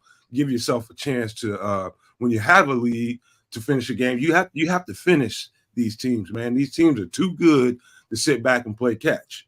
And on the offensive side of the ball, all it took was Getsy to get out of his own way. Figure out, how do we get Ohio State Justin Fields out of Justin Fields? What you do is you put him in the RPO where he's comfortable, where he can see the field, and let him push the ball down the field. Let him strike these teams, and you got a beast over there in number 2. You use them. So you just attack and you attack and you attack. And what I think who would come up with that idea Who came up with that freaking bright idea? Throw your all-star, your all-pro receiver the ball. Who came up with that crazy idea? Right, man. I'm telling you, I've been saying this for weeks. Cornelius to tell you, anybody that watches the Nomad Network, Nomad Live or Nomad at Night will tell you I've been saying exactly this. And what we finally saw was exactly what I've been talking about. Be aggressive, man. There's no reason at all. If you're on the hot seat as a coach, which Flus, I believe, was, nobody knows the actual truth to it, but in my feelings and my thoughts, I felt like he had a lot of pressure on him, and you have to produce, man. The only way you get that, alleviate that kind of pressure is you get dubs. And so I think the mindset is the correct way to go about playing the game. I think that if he continues down this road, Eberflus, and he continues down this road to, you know what, Shawn, I'd be willing to bet you that Justin had some say-so over the game plan the last couple of weeks. Wouldn't you say so? Because it looked really aggressive out there, and it's doing exactly what he likes to do. I would agree with you. I think that they also understand that. I think maybe I'm not sure if this is exactly where you're going with it, but like if they keep doing this, if Justin keeps putting up 30+ points, all right, we start winning. The defense is only going to get better. You saw Javon Dixon start to show a little bit like, oh snap, okay, and he's only going to get better. If they can win 5 more games, 6 more games, and I think they have a good shot to do that. But nonetheless, is this 5 games? I don't know if you let Eberflus go. I don't think, because if they do, that means that Justin's getting 250, at least 250 a day, a week, 250 and 2 tutties, and then depending on what he runs, what he gets on the ground for himself. So now you're seeing progress. So do you want to stop and you want to blow all that up because because Getsy and Eberflus had a bad first couple of weeks? Or now that they've turned it around, you want to keep everything in place? I think personally, they're going to keep it in place. You know what? If they continue down this road, and you know how it is, Shawn, it's football, man, and it doesn't always look like, to me, especially with an abbreviated preseason and training camp, the limitations in training camp, how much pumping you can do. You know, lately I've always looked at the first few games of the season as an extended preseason. And, you know, so to me, I've seen the traits being there. I'm just like, all they have to do is kind of fine tune this, let these guys play aggressive with more juice, and that juice will fuel the whole team. And so I think Eberflus has figured out a formula. I think he's figured out what this team's identity is going to be. And on the ground game, I mean, it's been so aggressive. The execution of the block setups. I mean, it's a lot of good to see, especially over the past couple of weeks. Yep. And I'm just really impressed at how they were able to adjust these last couple of games and figure out a formula that suits the kind of talent that they have. Put them in positions to make plays. What I want to see moving forward is, you know, I want to see the implementation of, and you know what, Shawn, before I say that, I think in the scheming, I think the sequencing of the offensive plays has been spectacular. I mean, sequencing, you can't say that enough times. People might not be able to understand that, but I believe you. I feel you. I feel you. I feel you. Yes. It's not what you call, it's when you call it. When you call it, what you call now to set up later. Yes. So I mean, it's night and day, man. Like we've given Flus, we've given Getsy crap sandwiches, man. But when they're right, you gotta give them their flowers at the same time, man. They're earning my respect. I don't mind biting my tongue. I don't mind walking back a comment or two. They perform admirably at that, making sure they scheme and sequence things in the right manner. You know, you're right. I think the thing you said is they get out of their own way. You know, and oftentimes you get people who are defensive play callers, offensively, defensively, and they want to be the smartest guy in the room. All right. Well, the thing that I loved about Eberflus is that he realized, you know, and maybe it was the pressure and I don't think he's under that much pressure because I don't think they're firing him, for starters, because not only do you lose a head coach, but then you lose a second defensive coordinator. I don't think they want to do that, but I digress. I think he realized, okay, I'm not getting home with 4. All right. Warren Sapp's not coming through that building. All right. Tommy Harris ain't coming through that building. through them doors to save me. So I need to bring pressure. He brought some pressure, and he brought pressure with 3 or 4 of his starting DBs out. That tells you he has confidence in his secondary. And we could talk about Terrell Smith because that Joker has done very, very, very well. And Jalen Johnson, if you better, I hope you're not asking for anything too outlandish because they're going to replace you. They got him right there from Minnesota. But I digress. I like the way that Coach Eberflus said, hey, I'm not getting home with 4. I got to. He brought 5. He moved the quarterback off his spot. There was a pick. There was a forced fumble. There was a lot of hits. He realized it. He realized what he needed to do and did it. Yeah, I mean, I think one thing in particular I spoke about on the show was, bringing double A gap pressures. That's the best way. If you can blitz and dent a pocket from the middle of the field and kind of put that center in the quarterback's lap and just put players in his face, you're going to alter the timing, the everything. If you can get pressure up the middle, and I saw a bunch of that. I seen pressures from the slot at different times, linebacker pressures. It was the variation. So to me, and I've been saying this also, man, it's everybody's talking about the 4-3 defense being an out-of-date defense, or I don't know the exact right word to call it, but I'm just like, are you antiquated? Kidding me? Yeah, antiquated. Perfect word for it. It's not the scheme. The 4-3 scheme is going to be here forever. It's about how you morph it, how you send variations of it to help the team play better. And so I think Flus is figuring out, man, I can't try to rush home and get home with 4. I gotta send some extra pressure and get these. And you live and die with that, because at the end of the day, if you can get the guy to throw that ball off schedule, you're going to give yourself a chance to make a play on the other side of that. So it was more about them getting out of their own way the whole time. I've never felt like we were at a serious deficiency as far as talent went. I never really felt like that. Not this year's team. I felt like we can definitely get better at some spots, but I do think, especially my guy Andrew Billings, oh my God, that's the MVP of the defense right now, Shawn. Yeah, that's the MVP of the defense. Who saw that coming? And I'll tell you what's different about him right quick, Shawn. You would expect a guy that big, okay, all they're going to do with that guy is use him to absorb double teams. No, they figured out something with him. He's not only huge, he's really damn quick. And so you seen that guy getting off that ball, penetrating that defense real early, and they got something figured out with him. And if he can keep doing that, man, watch out, dude. He needs an extension. Thus far, he's been our defensive MVP. I like Billings, and he was brought here to be the run stopper, but his pass rush has been a lot more than I expected it to be. I've been pleasantly surprised with his progress, and if he continues to do that, I mean, you talk about now you really don't have to worry about Gervon and Zach Pickens producing at a high level this year, because you got a guy there. Now they can come along, they can learn. Excuse me, they can kind of be mentored or just watch.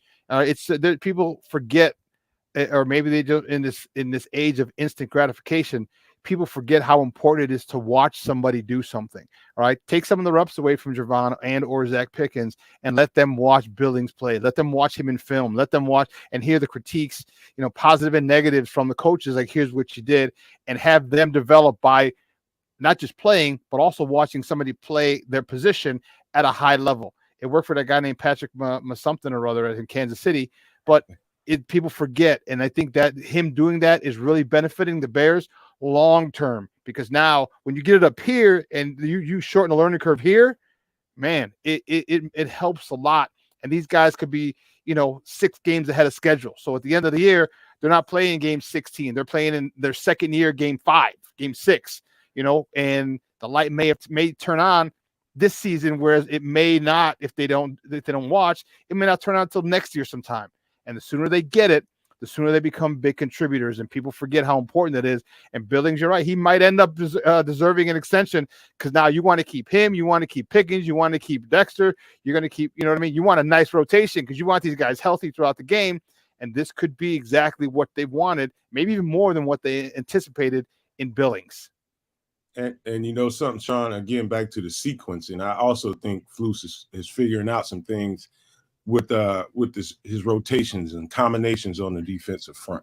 I think you mentioned Javon Dexter, man. He was a grown ass man Sunday. Yeah, he was. Right. He was a grown ass man. And I think Flus is figuring out who plays well off of each other, the combinations that he's putting out there. When you go from, Javon Dexter might have played 10 or 11 snaps the week before that or the game before that. And you know what? That when you go out there after he heard the coach say, we're looking to get him more snaps. He's hearing that. The Doberman Pinscher ears are coming up. And now he goes out there and he performs. And you know what? That snap count is just going to go up if he keeps going out there and doing that. They figured out that we're getting more from DeMarcus. Yeah, barely. You're right. DeMarcus Walker from the middle, man. So you'll probably see him more at 3-tech, and the combinations they'll use to when he's at 3-tech, whether it be Billings or whether it be Dexter, Pickens, whoever. I think they're starting to figure out who plays off who better. And so I think that's part of the sauce right there, is just figuring out that front and the rotations. Guys, we're joined by Nomad, talking Bears football right here on Shawn and Maya in the morning on Sports Zone Chicago. And you know what? And you said that perfectly. Like, some guys just play better with other people around, and you got to move people around. And let's not forget, just because you bring guys in, and this is people, again, don't understand it. You may see what a guy does on tape. Okay, but until he's in your building, until you're coaching him, you don't have you don't know exactly how well he can perform in your scheme. And you have one guy penciled in one area. Okay, Walker, he had him penciled in as a defensive end, but now you're looking like, oh wow, he actually, because of his quickness, he could be and he's able to penetrate quicker. He could be a better, not a dominant tech, but he can be an effective 3-tech. Oh, okay. Well, how about this? How about we, now you move him in. You could do a whole bunch of other things. You could run stunts. You can run twists. You know what I mean? There's a whole bunch of things you can do, especially when you have guys who were quicker. It puts the offensive line at a disadvantage. I think they're just finally being able to see firsthand.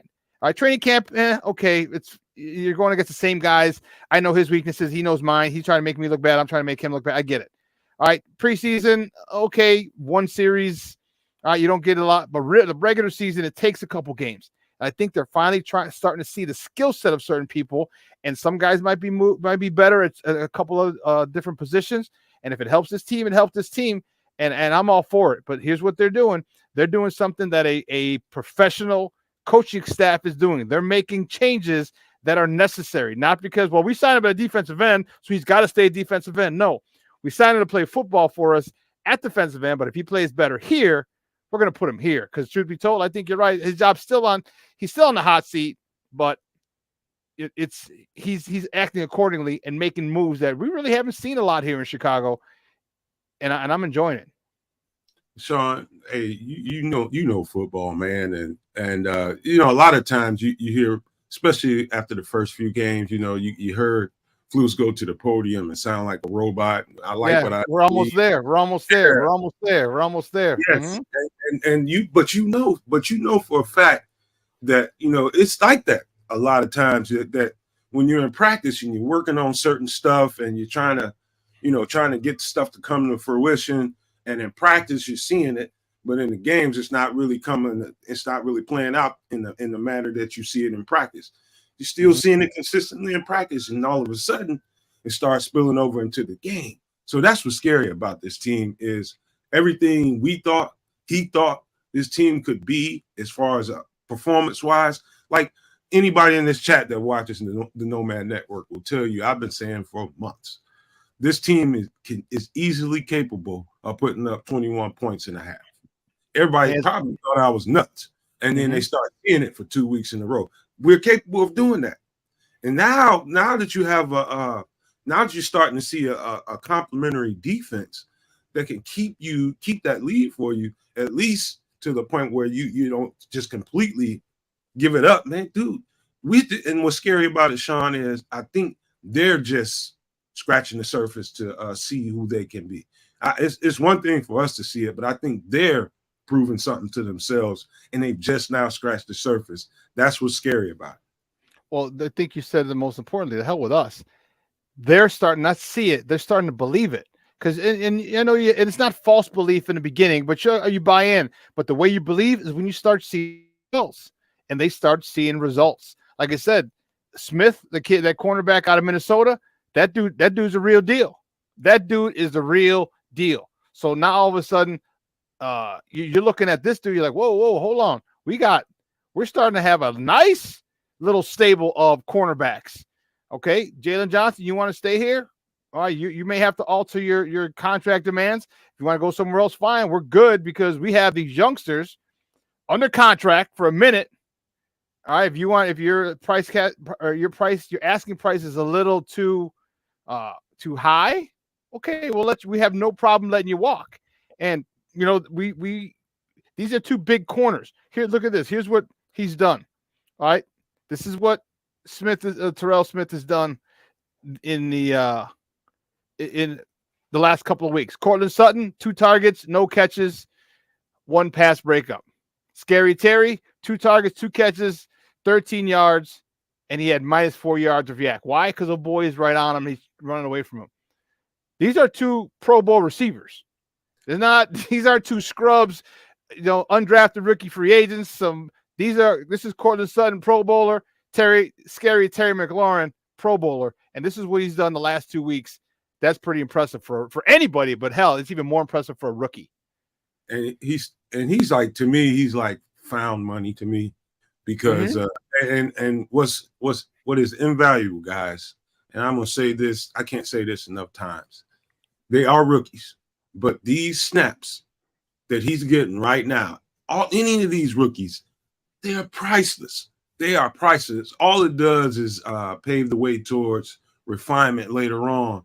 No matter what you see right now, it's nothing compared to if they continue getting snaps, what it's going to be later on. So, yeah, Jalen's got to I'm not saying that you put him on the trade market or nothing like that. He's going to be a boost. Matter of fact, I think he and Kyler Gordon might be on track to come back this week, which is going to be huge. But, Terrell Smith, he started to come on in camp, and then he got hurt, and he came back, and he started looking good again, man. I could make a strong argument that he's looking a little bit better than Tyreek Stevenson. Yep. And so I really like what I've been seeing. He's not. I don't think the moment isn't too big for him. No, this step up in talent isn't too big for him. He's stepping right through the. They opened the door for him, and he walked right in, and he's playing like he ought to be playing. So like he knows he belongs here. And so, you know, remember this. Just remember this. All you have to do is think back to last year. Kyler Gordon, his first 4 or 5 games it looked horrible because he was kind of shell shocked. They put a lot on him. They put a lot on him. Outside, inside, they put a lot on him. Yes, it's a lot to deal with. And what happened was the point being is he got to see enough. Once he got to see how many different things they throw at you, the different route concepts, combination routes that teams like to do to you, he started learning somewhere around the second half of the season, and it slowed down for him. So nothing was really surprising for him. And we're starting to approach that mark for Tyreek and Terrell. And so they're getting right up there at that margin of, okay, you can't surprise me no more. I don't care what you throw out here. I got you. I can stay in phase with whatever you throw in front of me. So, and that's scary. When you got this amount of youth and this amount of talent and the options are limitless. I mean, Jalen Johnson, I believe if he comes back and plays the way he had been playing, I think you don't get rid of a good player. I think you keep him. If you think you can make a run, I don't think at all for any reason do you put him on the trade market. No. I don't think that at all. You don't trade away good players. I mean, I like it because this is the NFL, and you're going to tweak an ankle, you're going to hit a knee, something's going to happen. All right, and you have the young talent of a Tyreek Stevenson, of a Terrell Smith to go along with a Kyler Gordon, to go along with a Jalen Johnson. Yeah, it's and how many times have we talked about lack of depth? Remember last year was lack of depth on the O-line. Even this year, that was a big question mark. All right, lack of depth on the O-line. Why would you want to take the strongest position and make sure it doesn't have depth? So because someone's going to get hurt, and you put a Terrell Smith in or Tyreek Stevenson if Terrell beats him out. All right, and then you could, someone else gets hurt, say Jalen gets hurt or Kyler gets hurt, you put them back in. These guys already have snaps. These guys are already comfortable. You're not crossing your fingers and say, man, I hope they do well. I hope they do well. No, they got plenty of snaps, and this is exactly the way Ryan Poles wanted to build this team, with competition. All right, and you got guys getting snaps, whether it's in through injury or not, it doesn't even matter. They're getting snaps. So now when everybody's healthy, now you get true competition, and whoever the backup is literally chopping at the bit, because if you've ever been a starter at any level, and you get demoted to a backup, man, you're chopping at the bit to get out there. And it's competition, and it only makes everybody in that group much, much better. Good morning, Brian. How you doing, Papa? Thanks for tuning in. I appreciate it. Don't worry about it. You came in at the right time. We're talking football. You're right. You're right on time. You're not always there when we call, but you're always on time. I like it. Hey, Shawn, let me throw an interesting point of view out to you and see if your mind syncs with what I'm thinking. The last two games, let's just play this game. In the last two games, would you agree that those are the cleanest pockets Justin has seen since he's been here? Yep. Okay. Do you think it's any, and Barlissimo is probably gonna bust through a wall like the Kool-Aid man. Kool-Aid man. Do you think in any way that is related to Larry Bourne being at left tackle? I think the biggest, yes, but not so much as those middle three being together. And I know the middle three weren't together 2 weeks ago, Denver. All right. But last week, those middle, and I've always said that's the run game. And I said, and I tweeted it out. I said, when Jenkins, left guard, Whitehair center, Nate Davis right guard, this run game is going to improve, and so will this pass pro. And you see it. Who's Tyree Carter? Remember, I even tweeted why he was out. He was on a pitch count. I didn't realize it. And I'm like, what happened to Jenkins? Why is he out? And they're like, oh, he's on Nate Davis. I'm like, what? Right. Why is he out of the game? And they're like, oh, he's on a pitch count. He just came back. I'm like, okay. Because man, he got blown up, and all of a sudden you put Nate Davis back in there and Jenkins, dude, just a wall up front. Justin sitting back there, shit shower and shaving, like, okay, here we go. I'll go to my fourth read. I do think Larry Bourne is a good swing tackle. Don't get me wrong. I think we should draft a legit first round left tackle, but Larry Bourne in a pinch as a swing tackle, I think he's doing great. I think he's really helping this offensive line. Give just time, literally just give him time. And it's such a beautiful thing to see when Justin has a clean pocket. That's what he never had his first 2 years here. He didn't have a clean pocket. If he did, then he didn't have receivers who can get open. Now, even if number 2 is covered, he's still open. I don't think Barlissimo talking about, oh yeah. Yeah. I don't think it's a coincidence at all, man. And anybody's been following me, and when I was on the bar room, and since we started our own network, they'll tell you, man, you won't find a bigger Braxton Jones supporter than me. But I have to call balls and strikes, man. I think I'm going to say this and feel good about saying it. I think Larry Bourne has outperformed Braxton Jones thus far. I think he brings a little more of an anchor attitude and pass pro and anchor. Oh, yeah. Braxton Jones he's a much better run blocker than Larry Bourne is improving in that aspect. But Braxton Jones is a much better and much more effective run blocker that's why they love him, man, because of that aspect of him. They take the fact that he doesn't have a really solid anchor yet, and they live with it because he's so good at executing run calls. Mm-hmm. But I think Larry Bourne, his strong suit right now is pass pro, and I think Justin is feeling that. I think that's what's scary about it. He's getting comfortable back there. He's getting comfortable. He hasn't been this comfortable since we got the kid. So I think I'm just not scared to say it. I think Larry Bourne has a little bit overperformed, and I think he's looking a little better than Braxton Jones at this point. So what do you do then? I mean, you get a top pick. You're able to get a stud left tackle, first round left tackle. You bring him in for competition, because if you bring him in for competition, you draft a left tackle. Yeah, you say it's competition, but you're gonna have to pay this dude. You got 4 years, maybe 5, or you just bring him in and say, hey, you know what? Compete. Because I personally would love a stud left tackle, first round left tackle, a first round right tackle, and have everything else in the middle, which I like. I love the middle 3. Cody, we can upgrade his center, but Cody's okay for now.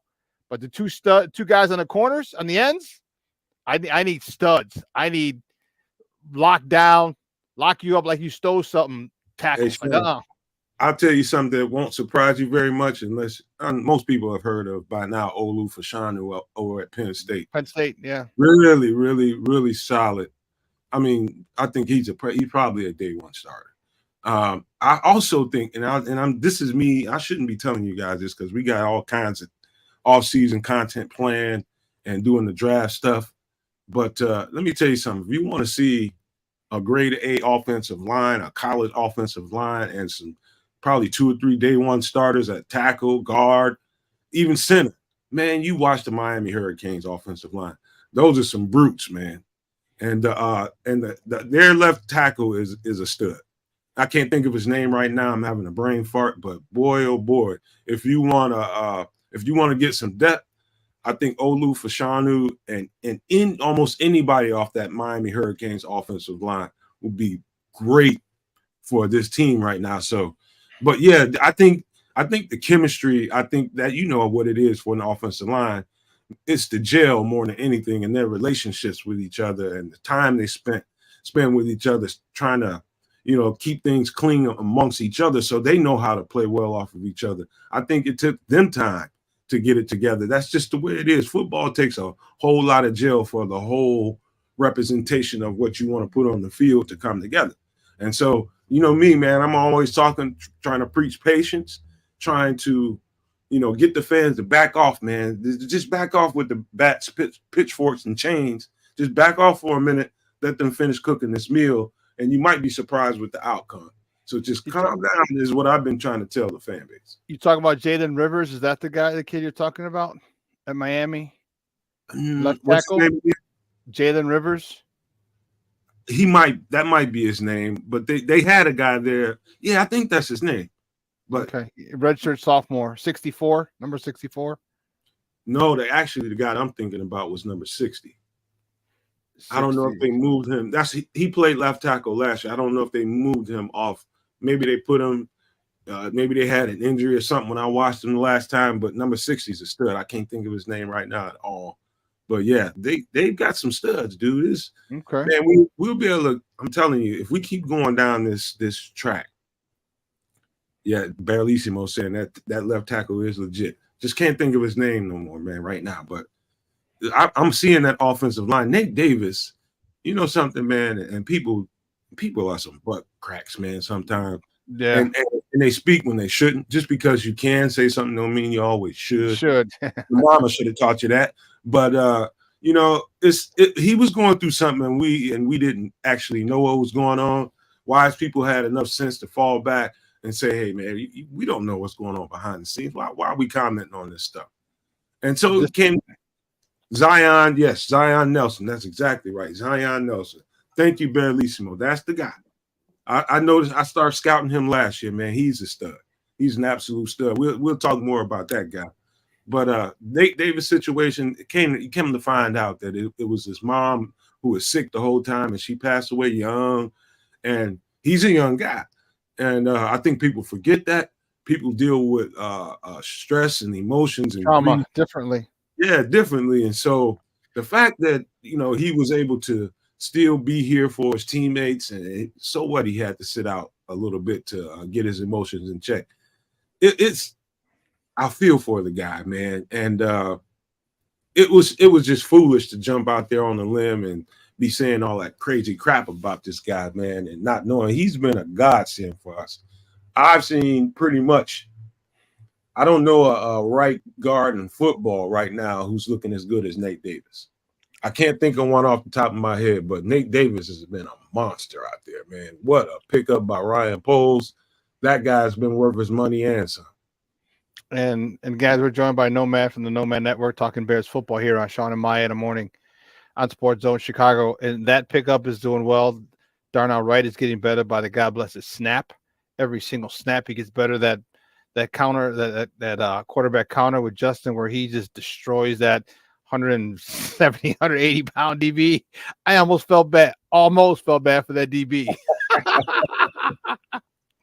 I was like, don't do him like that. Just give him. He could have just shoved him with his hand, like, stay down, little boy. You know what I mean? But he's like, nah, crunch.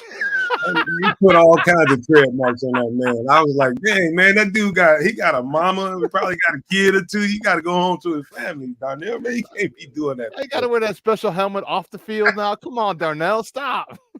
Man, I was like, Lordy, Lord. I wonder what he was thinking in that very last second. Like his mind's telling him, get out the way. It's too late. Yeah, they're going to see this on tape. Oh, no. All right, let me just give it. He probably just went limp. And that's probably the best thing to hit for his safety. Just go limp. It's even more comical when you watch it on replay and kind of slow it down. It's even more comical because he gets froze right there. But hey, Cornelius, yes, Lucas Patrick, crap sandwiches. Everybody gave him crap sandwiches. Cornelius, would you tell this chat and the people on the show how many times have I said all Lucas Patrick needs to play is center? And if he had to swing, his swing should be to the right, because when you put him on the left, he's crappy. So if you're not gonna play him at center, which is where you get the most production out of Lucas Patrick, swing him in at right guard, you get some decent production out of him. But keep him off the left side, because his left side technique is terrible. That showed up on the film when he was at Green Bay time and time again. But center, you have a solid, serviceable center in Lucas Patrick. And I think people owe that guy an apology, man. People talk mad stuff about him, even guys on my show.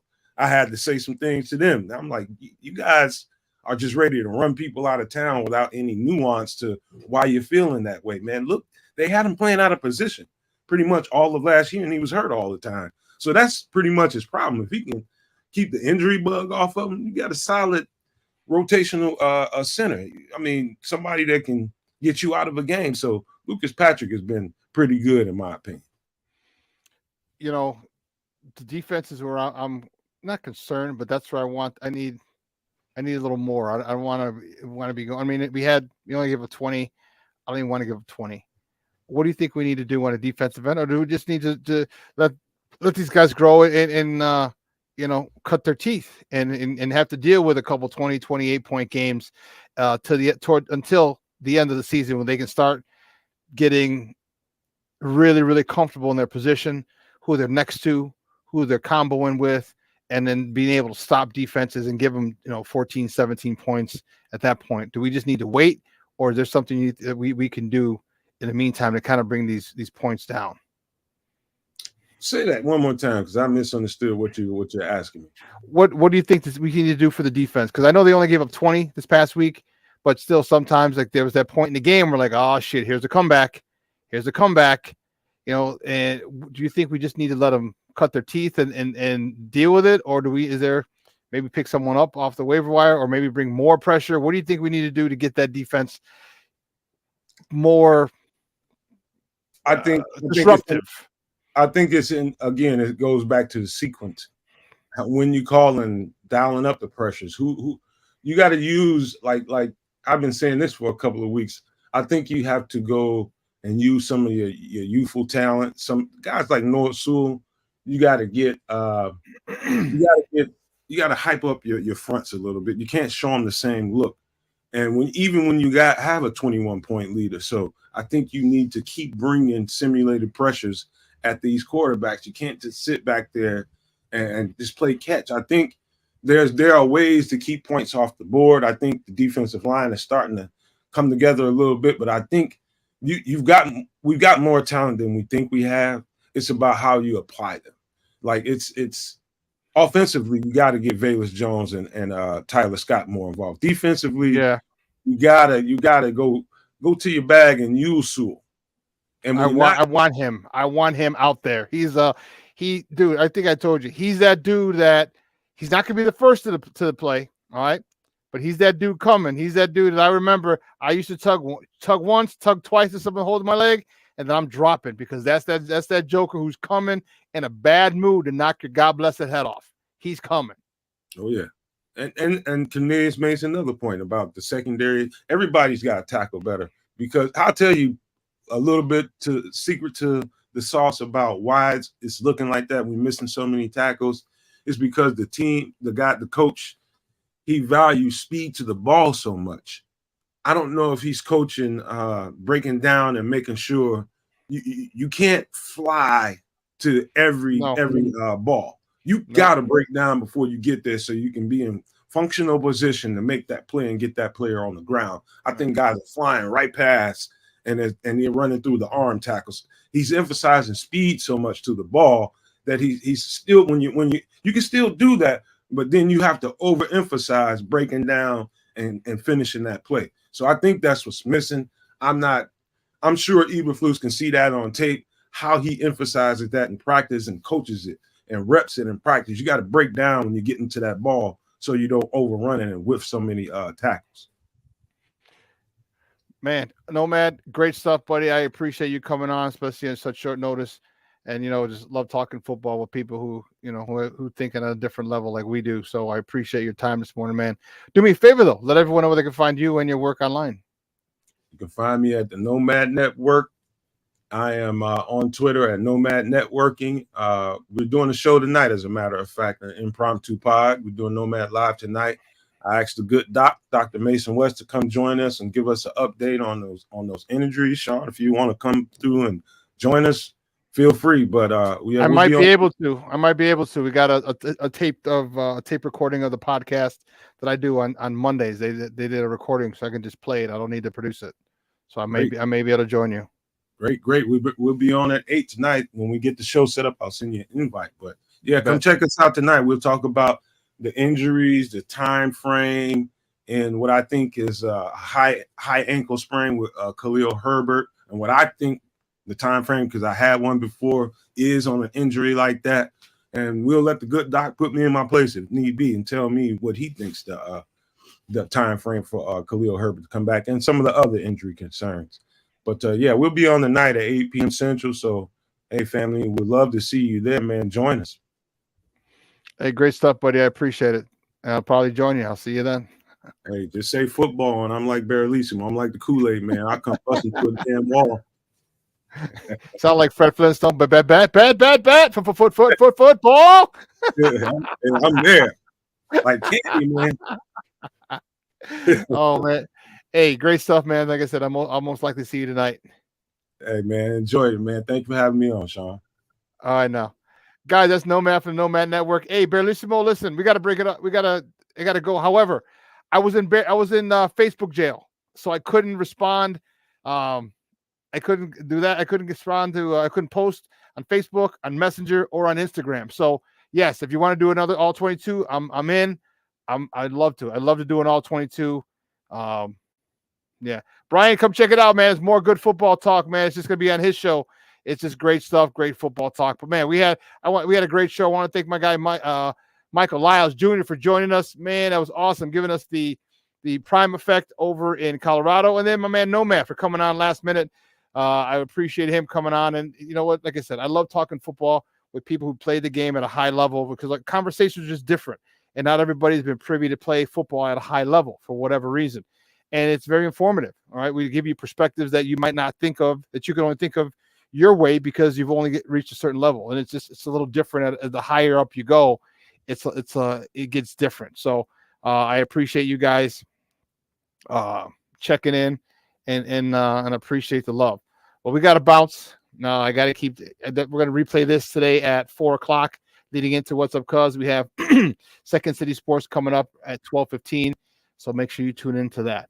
All right. So for everyone here at Sports Zone Chicago, Elliot Baez, our executive producer, Clarence Council III, our social media guy, my co-host, Adam Sencha, Maya Kai. I'm your boy, the SuperBack, Shawn Sierra.